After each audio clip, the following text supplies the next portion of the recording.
Most of the time we're happy, sometimes we're slappy, a lot of times we get scrappy, but today we're talking about the energy of resourcefulness. Or as we like to say, scrappy. So join us in this episode as we talk about what it takes to use the resources around you to get what you want.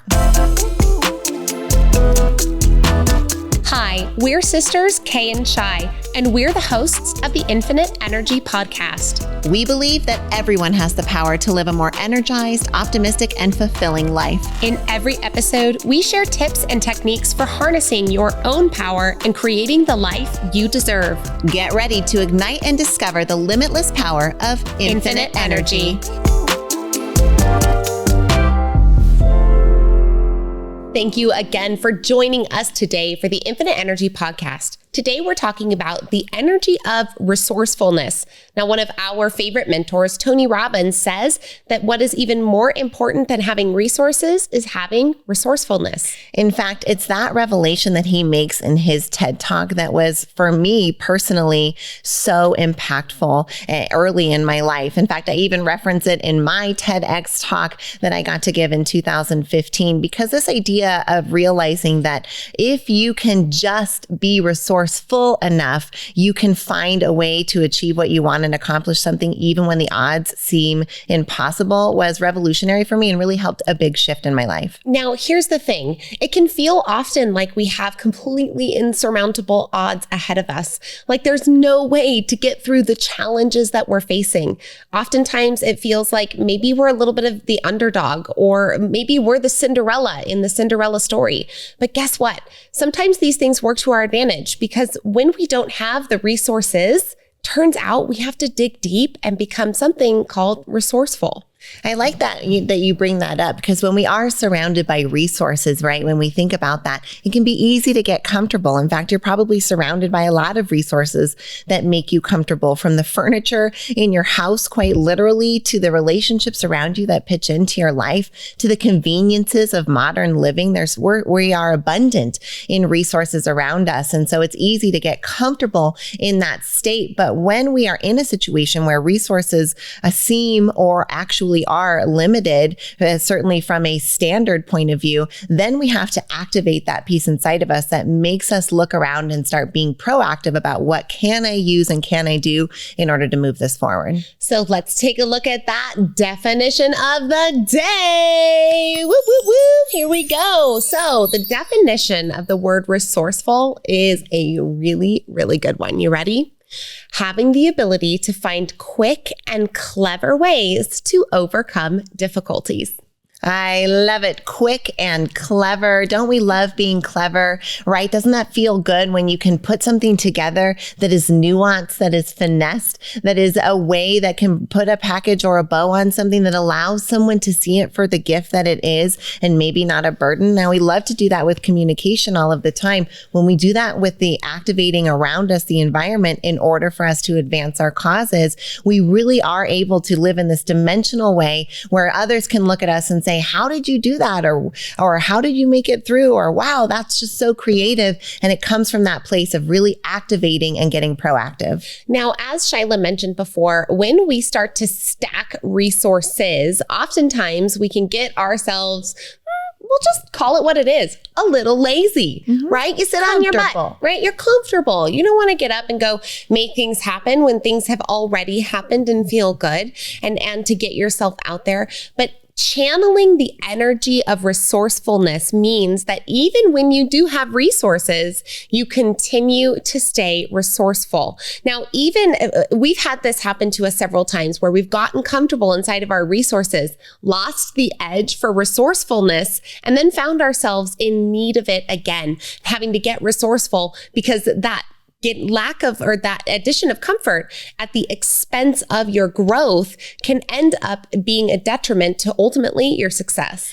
I think when you hear a lot of successful or uber successful people talk about what it is that's defining to be truly uncommon amongst the uncommon, it's that they found a way to stay in that resourceful mode, even though their comforts and their resources continue to grow abundantly around them. And that's that competitive edge edge that gets them to that really extreme top level. And so I think it's worthy of just exploring, what does that energy feel like in our bodies, right? What does that energy look like? And how do we manage the energy of resourcefulness so that we can use it to our advantage? And like every other energy, the more we use it, the more we call it forward and we engage it, the better we'll get at it. So it starts with really looking around at what is available and listing it, or finding a way, creating some space in your life where you can think creatively about approaches to something that's maybe been blocking or challenging you. Now, it's not your fault that you look around maybe at your life and see the things that you are missing. Your brain is designed to give you the opportunity to fill in blanks. And so it looks around you at your life and it shows you the places where it wants you to improve and wants you to fill things in. And so your brain is designed to do this. But oftentimes when we start looking around at those spaces in our life where we are wanting to expand, we can look at it and think, well, how can I, or I don't have the resources there, or maybe I don't have enough time to be fit, or I don't have enough energy to add in a hobby into my life, or I can't go for that business. I have too much of my energy poured into this other career, right? Even though it makes my heart sing and are on fire. And so when we find ourselves in these negative states, which are totally natural, it's okay, you're a human being, resourcefulness, when it can kick in, like Shyla said, from this habitual standpoint, it can pull us into a place of action. And what we know about action is that it can help us move in the direction of our dreams. One thing we also know from neuroencoding and neuroscience and all of the teachers is that when we want to be resourceful, we want to be we are able to be resourceful from an activated, energetic state. So if you really are bold enough, if you are creative enough, if you are scrappy enough, right? If you are dedicated enough, if you are consistent enough, you can find a way. And that's what all great achievers will tell you. And it's something that we will tell you as well. But from our achievements so far, some of the greatest ones have come from a place of putting up the dukes, right? Like you're in a place where you're threatened and you get that way inside, right? Where you just get foot down. Absolutely not. This is my stake in the ground and I will defend my territory. And that activates that mode inside of you that says, we'll figure it out. We will fight the fight. We will stay in the ring. And you're able to pull off some pretty amazing things when you come from that place of, oh, I'm planted and I'm here, which is that resourceful activated state. We've heard this before said that if you want to take the island, you've got to burn the boats, right? Burn the boats that took you to the island if you want to be motivated enough to do that and to take out your escape hatch. Now, we're not saying don't be smart, right? It's important to have plan Bs. It's important to not put all of your eggs into one basket necessarily. But the point here is to give yourself the opportunity of utilizing every resource available to you to get whatever it is that you want. Now, this can mean thinking really creatively in regards to what you already have, right? In 2020, when the rug was totally pulled out from underneath us from a financial and a business standpoint, we had to get real scrappy in a lot of different ways. And one of those really small shifts we had to make was starting to realize the abundance that we did have, even if that abundance wasn't monetary, little things like the opportunity to spend time together or to eat food at our own restaurants. Right. We started looking for where is abundance expressing in our lives in different ways that we haven't been appreciating before. Now, did this necessarily help the financial, not devastation, but situation that we were in? No, but it certainly helped our mental state, right? Because at the end of the day, we're all experiencing an internal state, and that's what ultimately is compelling us to do and say what it is that we do. And so when we want to be in that resourceful place, we often don't get activated until we're in a place like, rah, right? Like in 2020, but doing that allowed us to shift that perspective. So being able to say, okay, the finances aren't great. What is great? Allow that internal experience to be better, right? Because that's, again, what we want. And so doing those kinds of things in the moment are helpful and can help you manage your energy towards getting more resourceful. Ultimately, managing your energy is what the Infinite Energy podcast is all about.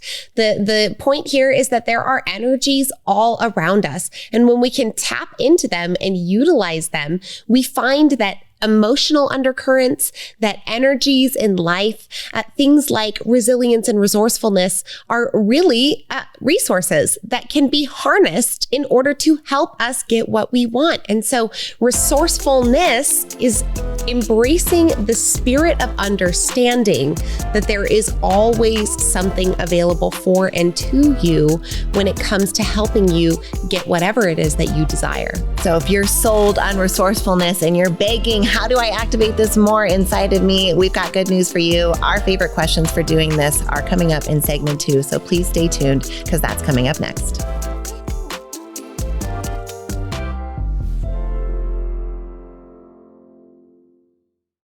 Truth talk, we're back after 31 days off social media, and this time it's been hard. It was way harder. We missed all of you. We missed scrolling. We missed all the highlights, but we're so happy to be back. We had 2 incredible adventures in the month of March. Now, the first one, we went out to Orlando, Florida to spend some time with our Maxwell Leadership family. 48 hours after getting home, we were on the road with all 5 kids, 2 sisters, and 1 car for an incredible spring break week with our parents up in Brookings, Oregon. Now, all along, we have been planning exciting events coming up here in April. We can't wait to share with you now that we are back. So be here to follow along for all things Kay and Shy. And we saw so many of you tuning into the Infinite Energy podcast while we were away, and we are so glad that you did. To all of you who do listen to the Infinite Energy podcast, thank you for being a loyal listener. For those of you who haven't tuned in yet, we hope you'll find us on your favorite podcast platform. And we're so glad to be back with all of you here on social media. See you soon and stay tuned. One of our proudest business accomplishments is what we've been able to do with Squeeze In franchising. The Squeeze In is a breakfast lunch restaurant featuring the best omelets on the planet, and it's been around for almost 50 years. And now you can have a Squeeze in your community. We've seen how this business transformed our families, and now we are so excited to offer this to families around the country to see how this little restaurant might change their family and their community. If you're wondering how to set up your adult children for legacy and success through a small business, then the Squeeze In is an option we urge you to consider. Come find out more about Squeeze In franchising at squeezein.com. You're enjoying this episode on Angel Phoenix Productions Podcast Network. To explore a complete lineup of quality programs and media production services, head on over to angelphoenix.com or like our Facebook page at facebook.com/Angel Phoenix Productions.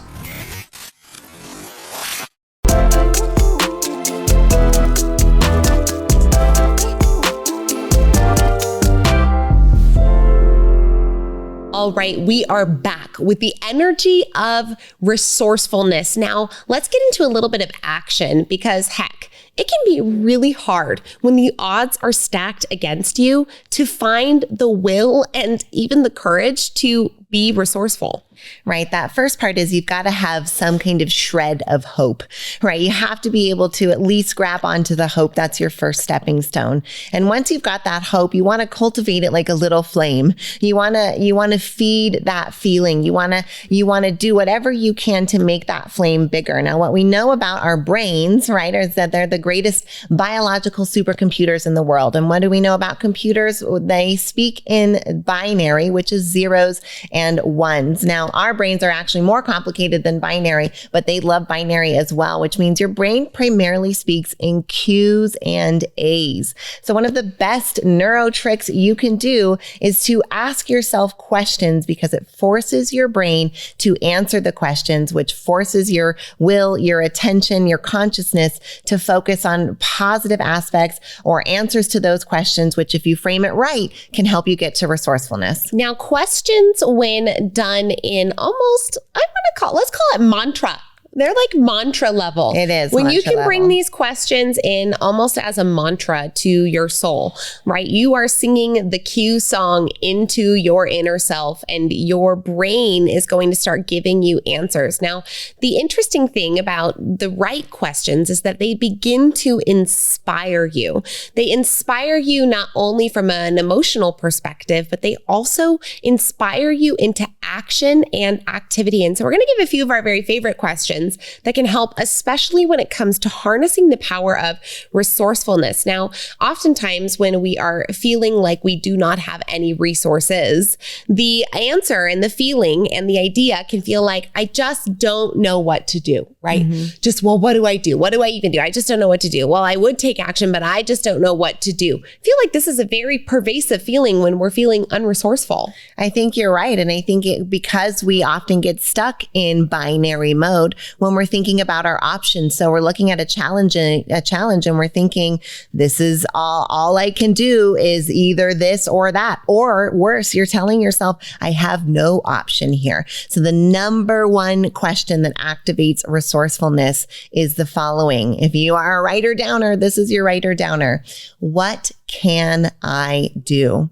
What can I do? And as Kay mentioned, when you use it like a mantra, it's going to grab that consciousness of yours and pull it in the direction of firing the neurons in your brain to answer that question. What can I do? And what can I do provides all of those options for you that you previously weren't seeing. All right. Now here's the secret and the trick to what can I do? And actually kind of like this is your sister warning. So we're just going to take like a quick boop, boop, boop break to do a sister warning. When you ask the question of what can I do, there is a 78% chance that you are not going to like the answer.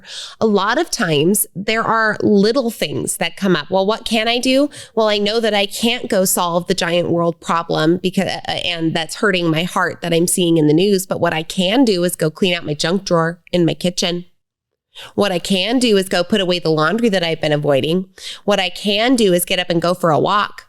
What I can do is go spend some intentional time with my kids. What I can do is go take care of that work that I've been avoiding, right? And so the action space can be difficult because when we start asking ourselves the question of what can I do, you're given things that likely you've been avoiding that if you were to take care of will end up freeing up your energy for more creativity. Right. Your energy is getting blocked around things that you are resisting. And often those are tasks, as Kay mentioned, right? What can I do? I can answer one of my start emails, right? I could knock one of those things out. And this just activates you into some of those modes. You can also, pro tip with the question, what can I do? Is that you do your best to put the energetic signature on it that doesn't come from a place of desperation, right? Because sometimes the trick with this one is you might say it like, what can I do? Right? And you don't want to bring that energetic level, even though that energetic signature with that question is more constructive and more resourceful for you than there's nothing I can do. What mantraing nothing I can do, does that set up your brain for a Q and an A? Nothing I can do. Brain says, okay. No neurons to fire there.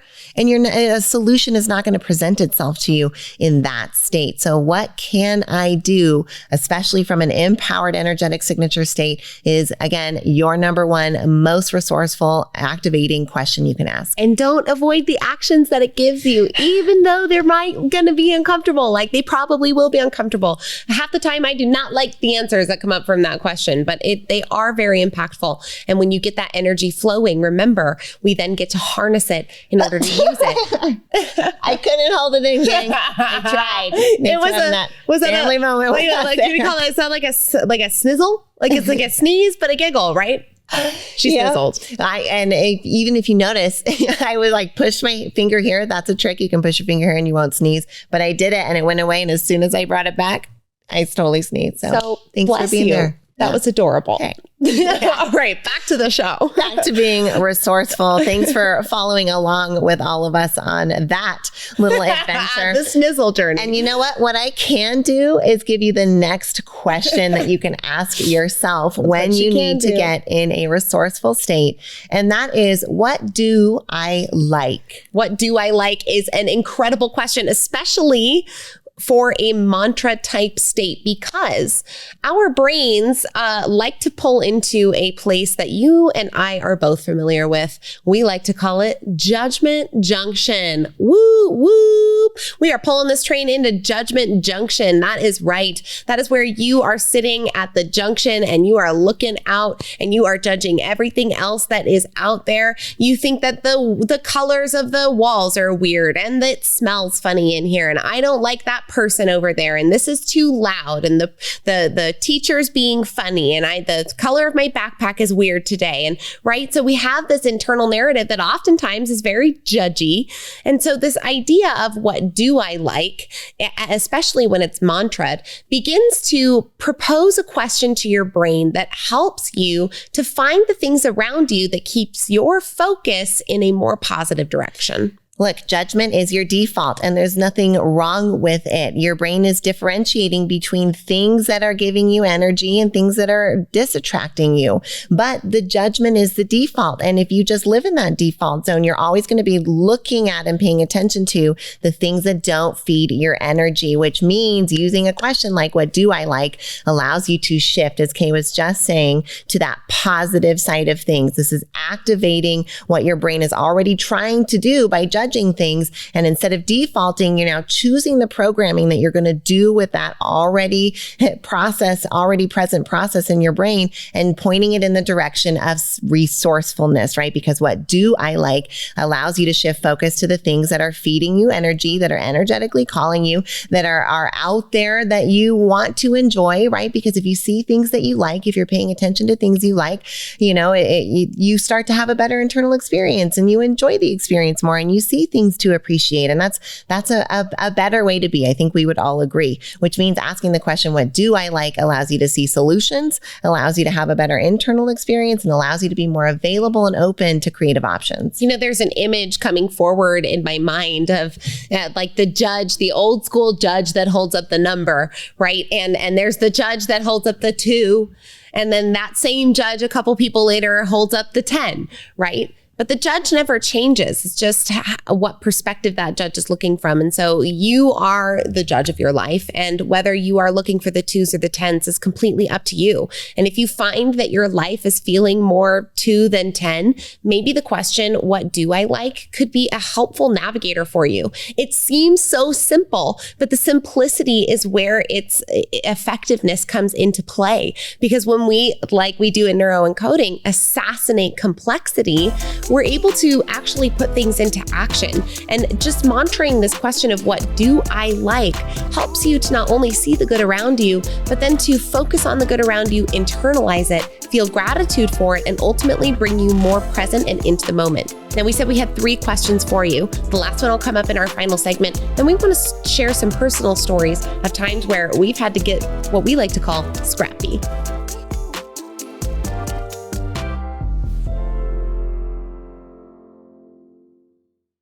We're talking leadership this week, and one of the organizations we are so proud to be at the helm of is the Neuroencoding Institute. We got to co-found the Neuroencoding Institute alongside Dr. Joseph McClendon III, amazing world-renowned neuropsychologist and incredible mentor and teacher. If you're at all interested in learning more about what the Neuroencoding Institute does and what it can do for you, please visit neuroencoding.com. You're enjoying this episode on Angel Phoenix Productions Podcast Network. To explore a complete lineup of quality programs and media production services, head on over to angelphoenix.com or like our Facebook page at facebook.com/Angel Phoenix Productions.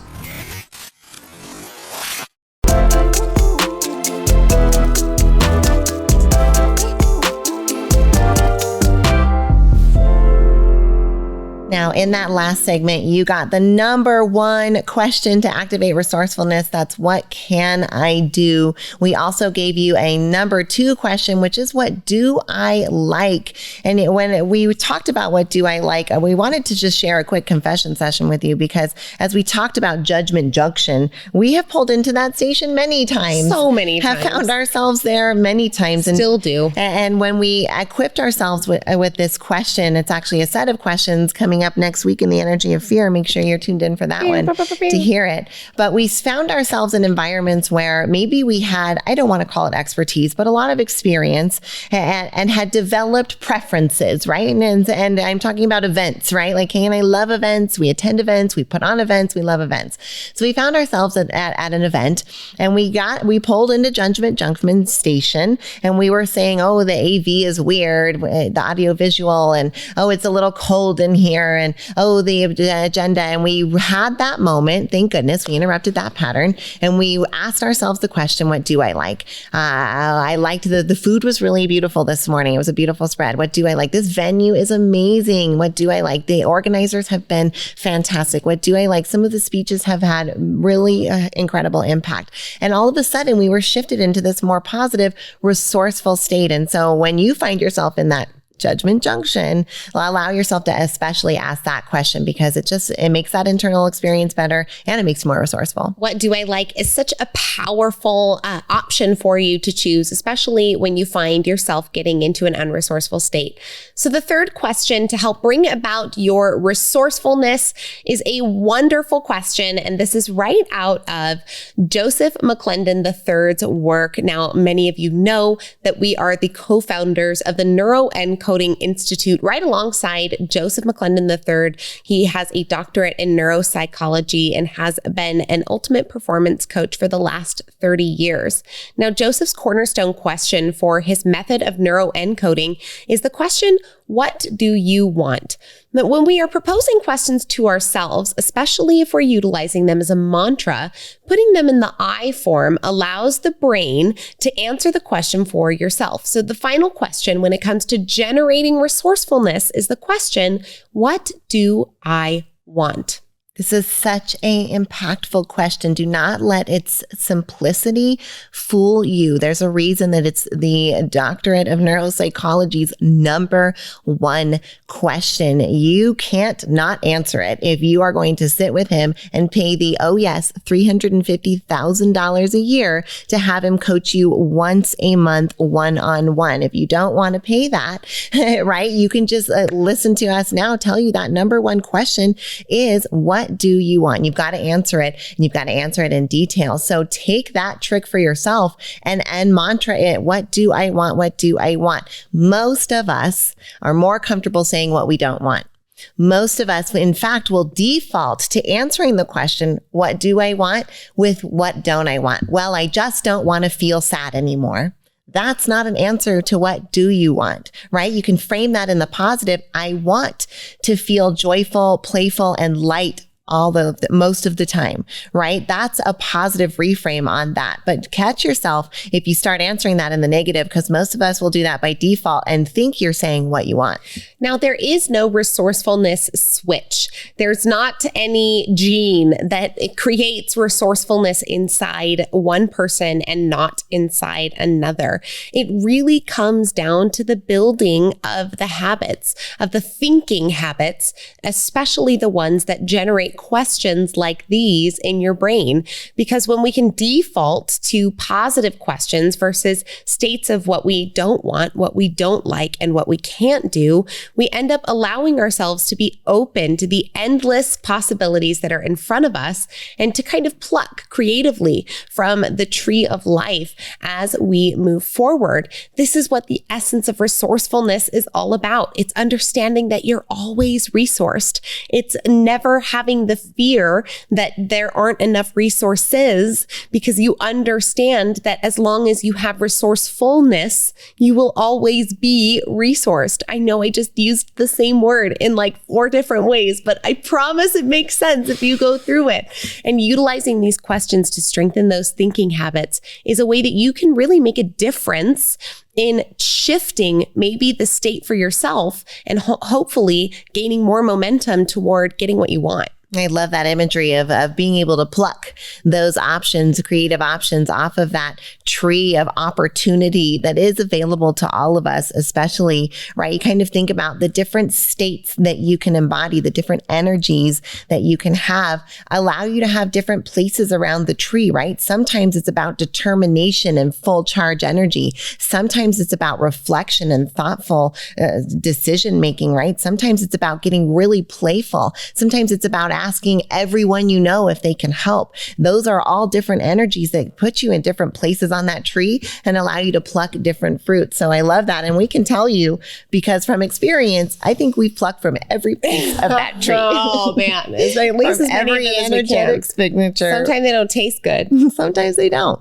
right? Sometimes you pluck the wrong fruit and you fall on your face, but you know what? You still get up, you dust yourself off, and you have the energy of, I got this, and you keep going, right? And so you keep plucking fruits. And we've done that quite often in our businesses and lives. Just keep on plucking. Well, one time where we plucked from the tree of creativity was actually a time where we witnessed a response to a situation and we said, oh, we don't want that.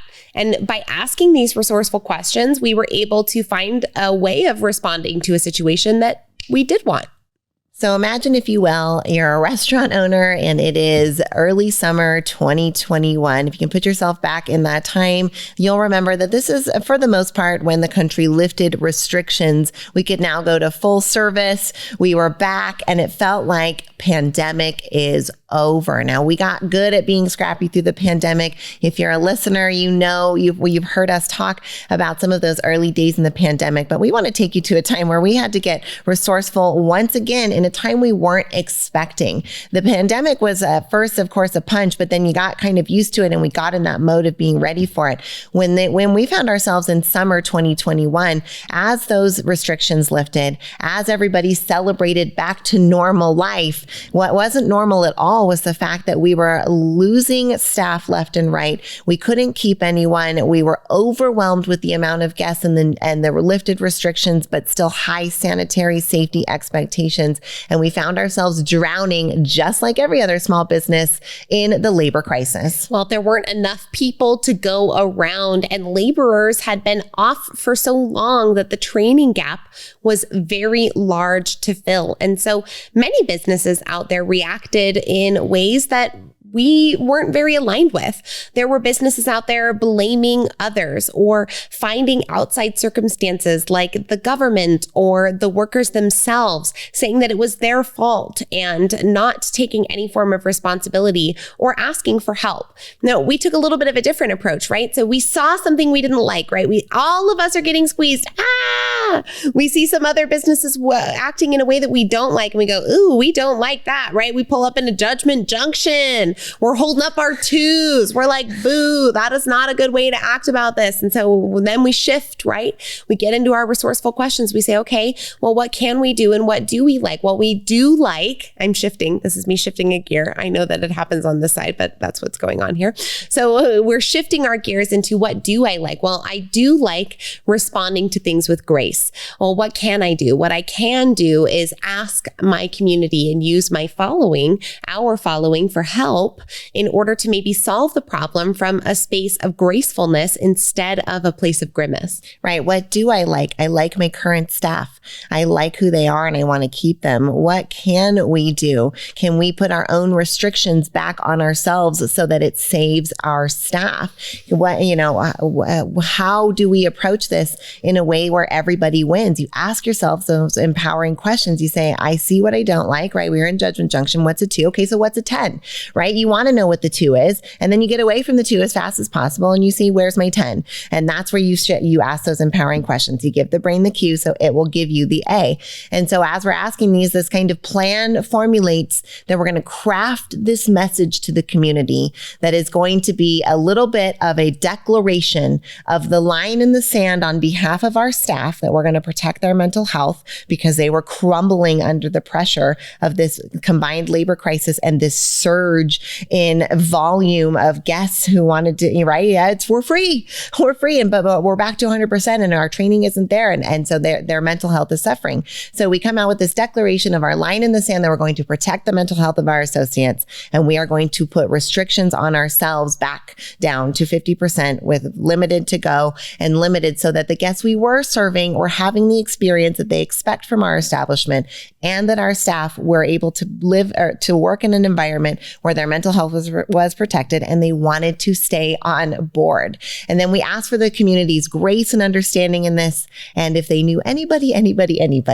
looking for a job, that they would please send them our way. And in the meantime, we thank them for their understanding. And we hoped that this would at least allow us to position ourselves in a way that weathered the blows, but we weren't expecting what really came about from a post like that. The outpouring of response that came forward resulted in hundreds of applications in people from our grandmas to our aunts to our community friends and family being willing to pour coffee, to bus tables, to do what it took to keep the doors of the restaurants open. And this was such a beautiful display of this reciprocation from our family and from our community. It was just so touching and so moving. Ultimately, we were able to fill our staffs to get through the summer, and we have been able to weather the labor crisis storm that is continuing to affect businesses today, largely in part of that focus of what do we want? What do we like? We like our staff. We want everyone to stay protected. We want what's best for everyone. And the focus on these questions allowed us to stay in that space of creativity, to stay in the space of resourcefulness, and ultimately come out the other side with the resources we were looking for.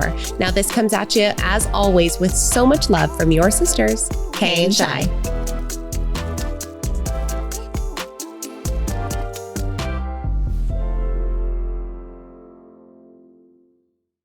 This podcast was a production of Angel Phoenix Productions. Explore more episodes of this show or other great shows on the Angel Phoenix Podcast Network by visiting angelphoenix.com. The views expressed in this show do not necessarily represent those of Angel Phoenix Productions or its advertisers and may contain language that's unsuitable for younger listeners.